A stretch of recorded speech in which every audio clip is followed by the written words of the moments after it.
Welcome to another episode of Book Review.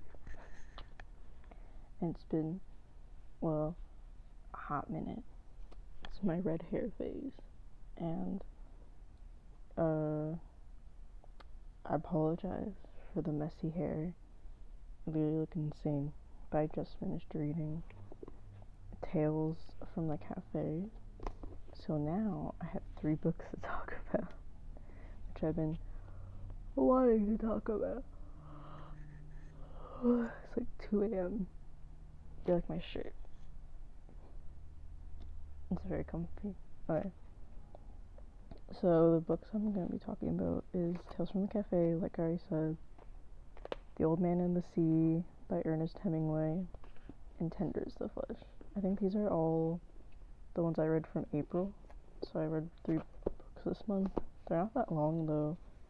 I think it's like max 200 pages. Okay.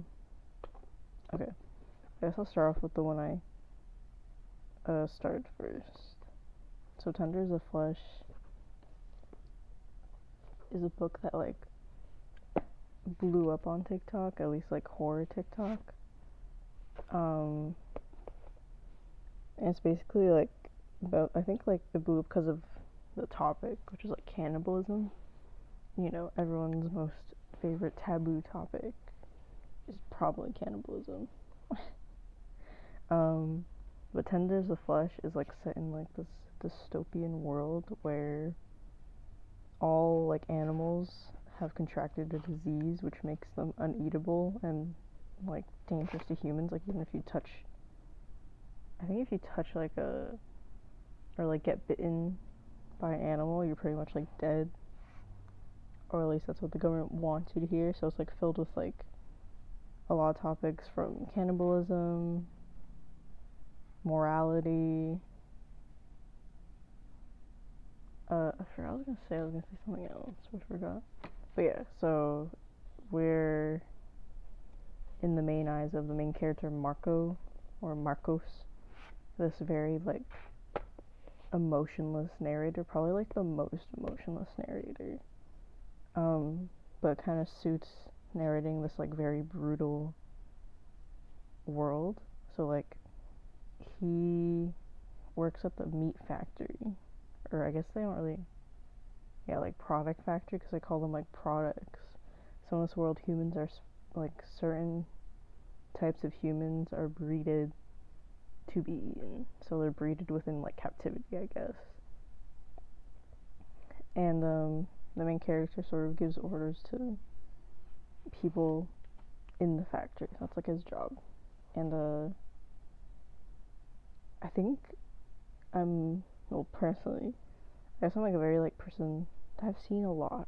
I was a funeral director student, and I feel like I have a strong stomach, but even this book made me, like, I was eating meat a couple times and just maybe like question for a second. Like, it's a very intense book, even though I think its lack of emotion makes it even more intense.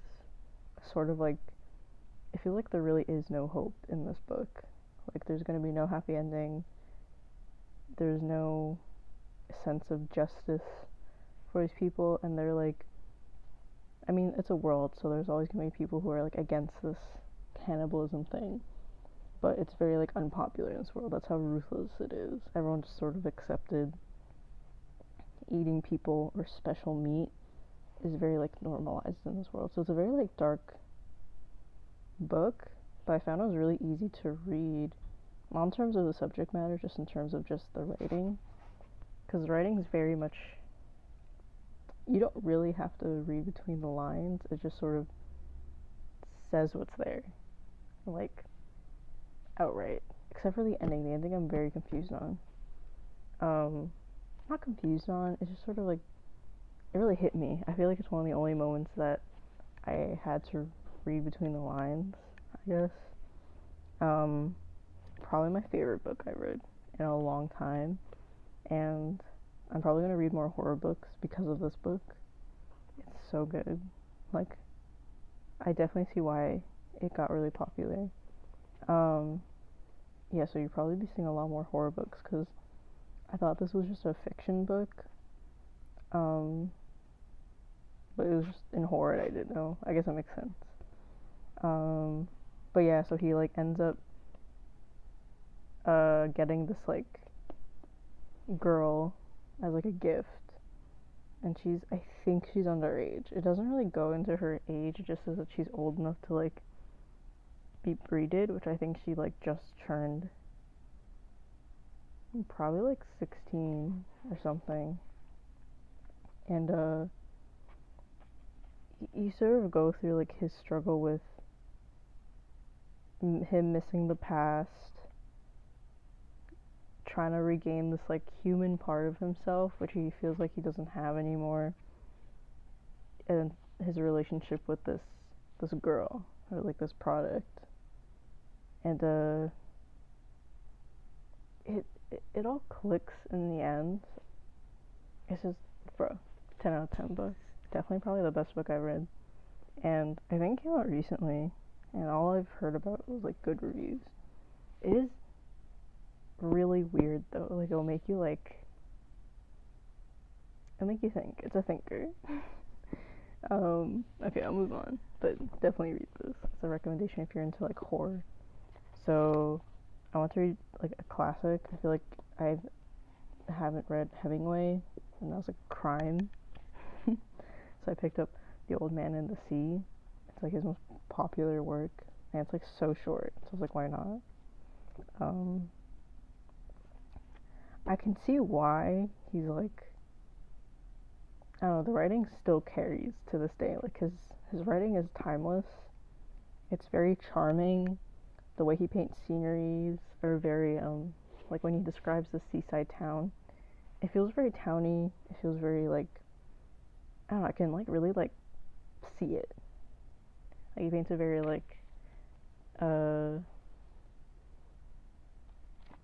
very like vivid picture of this whole like, he's really good at painting pictures with his words. It's really pretty actually.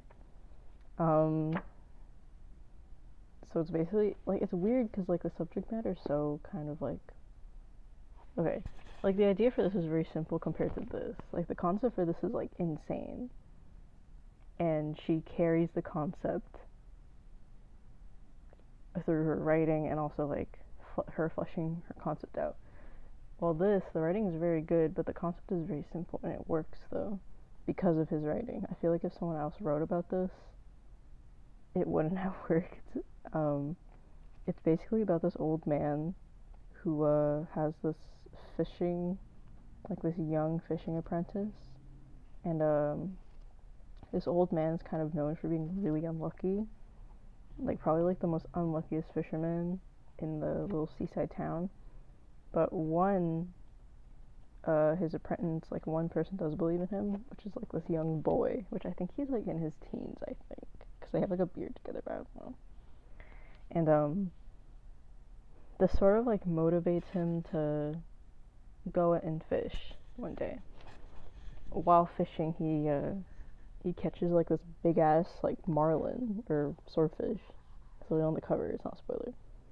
And you think that he's like won. Like it's like this really long like battle he has catching this fish.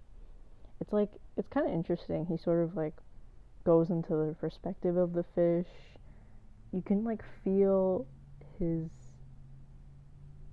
like strength giving out as he's like trying to hang on to this fish and just bring it up, because it's a big ass fish. You know, he has to like pull it up little by little and like fight it. I don't know, it takes like a while. So he finally catches it, and like, wow, he's won. And then like, I think that's like almost near the end of the book, but you're like, oh, I'm not quite done, huh? So he like sails home, and you think it's all gonna be okay. No, this, like, I love the ending. It just gets so intense. Like these sharks come because they smell like the blood, and they just like, his boat is small. It's like an old like fisherman boat. It's like very like shallow and small. So these sharks like come up and they like take pieces, and he's like battling these sharks, and he like comes to the land just like knackered and tired and just like beaten up, literally fighting for his life.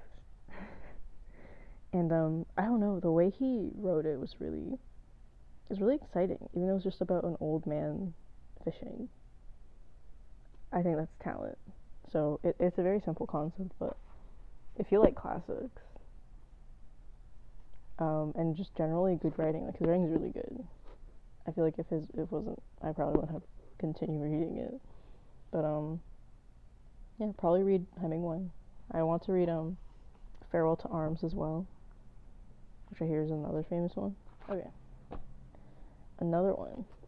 So I literally just finished this like a couple minutes ago. I was like on the verge of crying. If it wasn't for my antidepressants, I probably would have been in tears. So this is actually, I think, the second book to the series. Pause order doesn't really matter. Like, you can read either one. That's just what I heard. I don't know. I didn't find a problem, but I think I definitely am going to read the first one again. Not again, but I'm just going to read the first one. Because I feel like maybe I understand a bit more. Not that I didn't. It's just, I feel like I just didn't know the pre-established, like, owners of the cafe, like, characters too well. And maybe they go more in that in the first one. I still enjoyed it. Like, I think it's a really good book if you're traveling. It sounds really weird, but it's one of those books where you can sort of like go into this like relaxing state where you're not really thinking about it, and the writing's so smooth and just descriptive enough where you can like, it literally just is a movie in your head.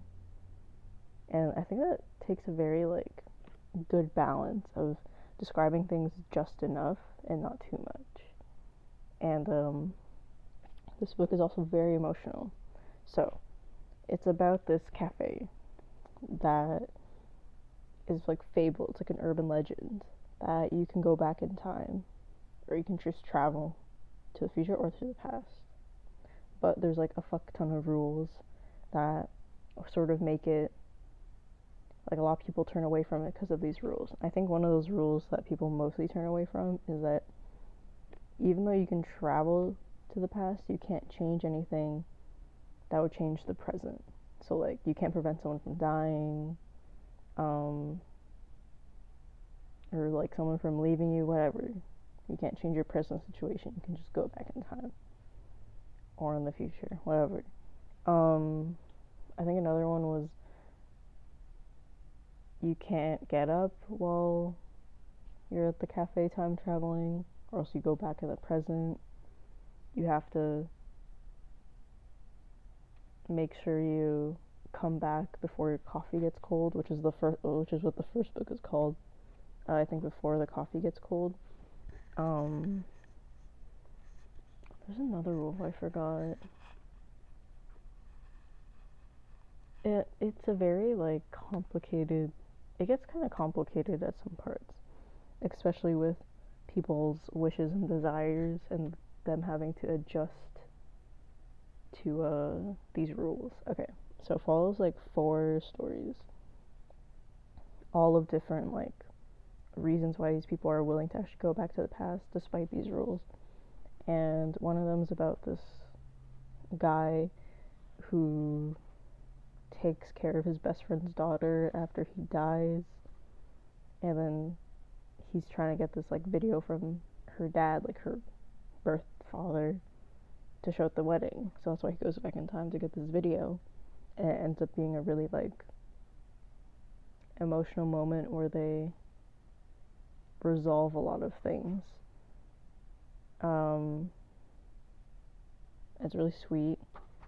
The second one, let me see. The second one's about mother and son. I actually did like this one. I think probably my favorite one is either the first story or the second one. Second one's called Mother and Son, which is about this it's about this regular at the cafe, because there's regulars, and her brother didn't attend their mom's funeral, and it sort of goes into the reason why and his complicated history with her. And I like how the characters are sort of really easy to remember. They all sort of have their own distinct personalities, enough for me to understand like each character's characteristics and stuff. And I think that's really like great because this is the second book, and I didn't read the first book, so yeah. But it's sort of about this mother and son who the son got the chance to say what he wanted to say to her before she died, because he goes back into the past before she died. I think, I think a couple months before she knows that she's sick.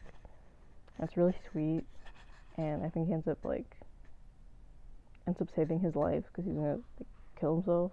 And a really big theme of this book is treasuring the people you had, and a lot of the people who want to go back in the past, I know, start overcome by guilt and or regret that they didn't say something to someone, or they left on a really bad note, or they just had to say something to this person in the past before they died. And almost the main message is that it's okay to be happy.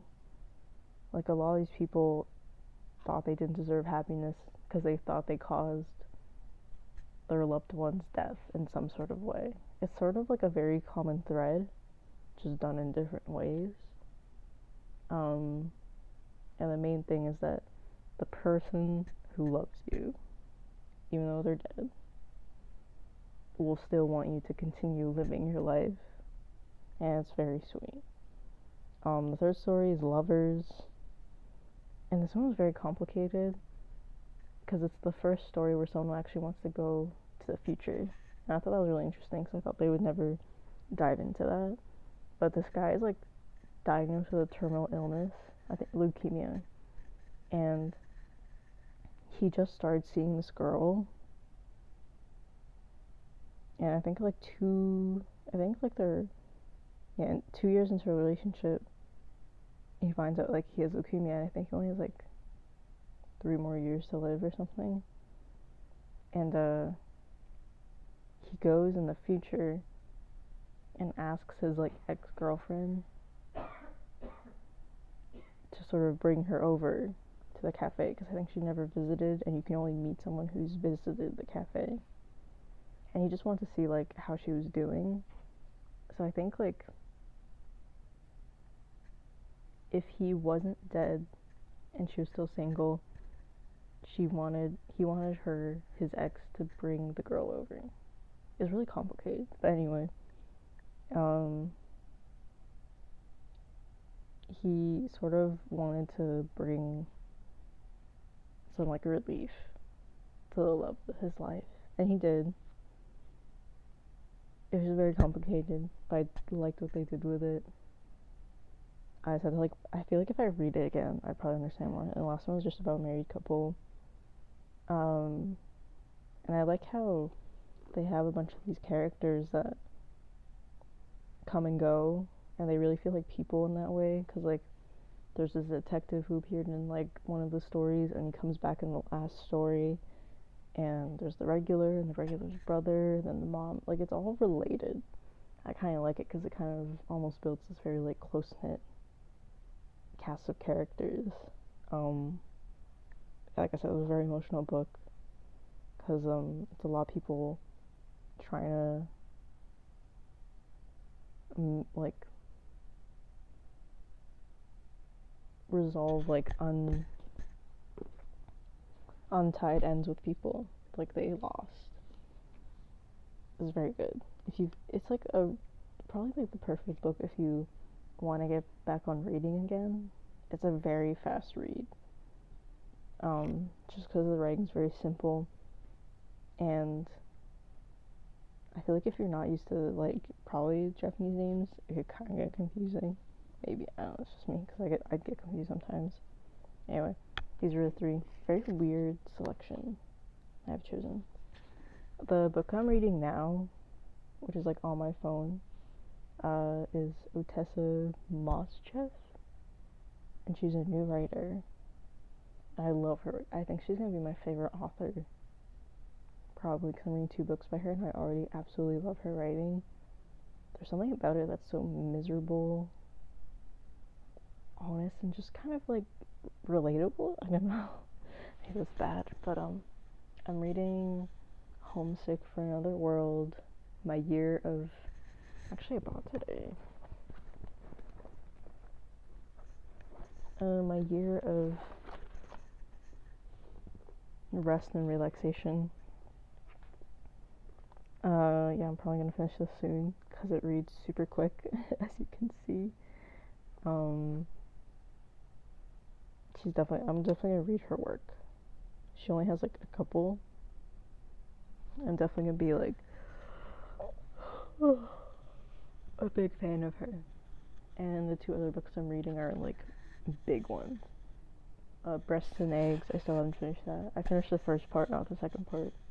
And The Goldfinch, which is gonna take me forever because it's a thickie, and I'm only on chapter 4. But I mean, so far I do like all the books I'm reading. I think Breasts and Eggs, I sort of didn't like the second part. Like the first part was really cool because they actually go into different stages of like these women going through different stages of like what it means to be a woman in their life. I do like that. But the second part was more about her being a writer, and I was like, I'll stick around, and I'll probably make another video reviewing those 3 books, and probably Homesick for Another World, which is on my phone, which I'll get a physical copy once I find one. It's just kind of hard to find a hard copy for that book. And that's it. That was my book talk. I've been pretty into reading a fuck ton. And I mean, technically I've also been reading Chainsaw Man, and that has been good. Maybe I'll do a video about the graphic novels I've read, or manga, because I've also read Happiness, Blood on the Tracks, Heartstopper, and Chainsaw Man. So I kind of want to go into like graphic novels I've read just because I think they're cool in another fashion, but I'll think about it. Anyway, that has been the book review.